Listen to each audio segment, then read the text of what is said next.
திருடர்களிடையே நியாயத்தை எதிர்பார்க்கும் மூடர்கள். வணக்கம் நண்பர்களே, நான் உங்கள் தோழி சிவானிமூர்த்தி. இது ஓம் ரிதம் ஆஃப் லைஃப். இன்றைக்கி நம்ம இந்த வீடியோவில் ஒரு முக்கியமான விஷயத்தை பற்றி தெரிஞ்சுக்க போகிறோம். பல ஆயிரம் வருஷங்களுக்கு முன்னாடி இந்தியா செல்வம் சொரிக்கக்கூடிய நாடாக இருந்துச்சு. அந்த நாடை பார்த்து பல நாடுகள் பொறாமையும் பொச்சரிப்பும் கொண்டுட்டு இருந்தாங்க. எப்படி இந்த நாட்டில் உள்ளவங்க செல்வம் மிக்கவங்களாக இருக்கிறது மட்டும் இல்லாமல் அறிவு உடையவங்களாக இருக்காங்க அப்படின்றது. அதற்கு முக்கியமான காரணம் நம்மளுடைய இயற்கை வளம், அதை தாண்டி நம்மளுடைய கல்வி, நம்மளுடைய கலாச்சாரம், இப்படி சொல்லிக்கிட்டே போகலாம். அதை பார்த்து பலரும் பொறாமைப்பட்டாங்க இல்லையா? அதை மாற்றுறதுக்கு ஒரு சிலவங்க வந்தாங்க. அப்படி மாற்றிட்டு அவங்க போகும்போது நம்ம கிட்ட இருந்த பொக்கிஷங்களையும் தூக்கிட்டு போனாங்க.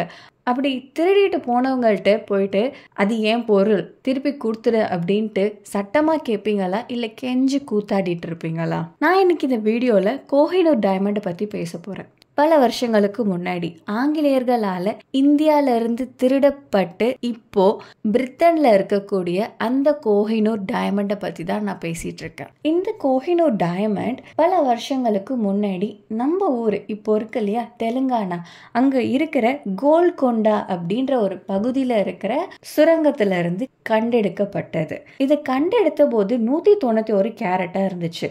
அது பிற்பாடு பல ராஜாக்கள் கிட்ட, பல மன்னர்கள் கிட்ட போயிட்டு கடைசியாக விக்டோரியா மகாராணியோடைய கிரீடத்துக்கு போச்சு. அது எப்படி போச்சு அப்படின்ட்டு கேட்டிங்கன்னா, பாலிஷ் பண்ணி கட் பண்ணி வச்சாங்க. அப்படி வச்சு அந்த வைரத்தோடைய மதிப்பு பார்த்தீங்கன்னா 151 கேரட். இப்படி நம்ம கிட்ட இருந்து திருடப்பட்ட இந்த கோஹினூர் டைமண்டை திருப்பி பெறத்துக்கு இந்தியா பல பெட்டிஷன்ஸ் போட்டுட்டே இருந்தாங்க.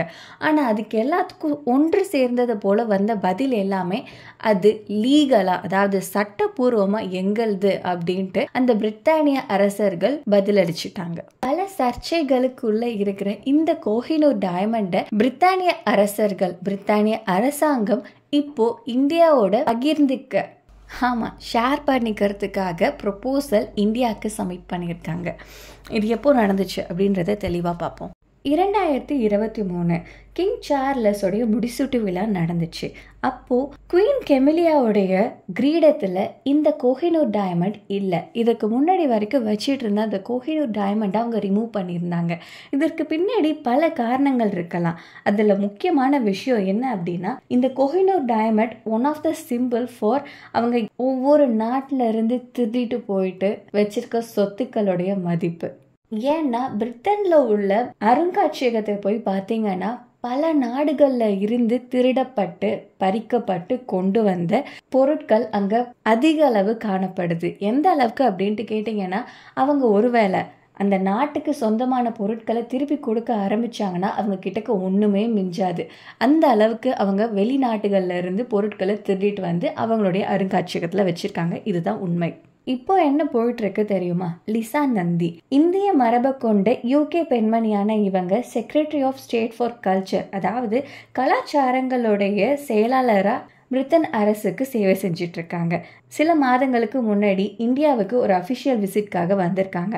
அந்த விசிட் என்ன அப்படின்ட்டு பார்த்தீங்கன்னா, கல்ச்சுரல் ஆர்டிஃபேக்ட்ஸ், அதாவது கலாச்சாரங்களை பிரதிபலிக்கக்கூடிய பொருட்கள்.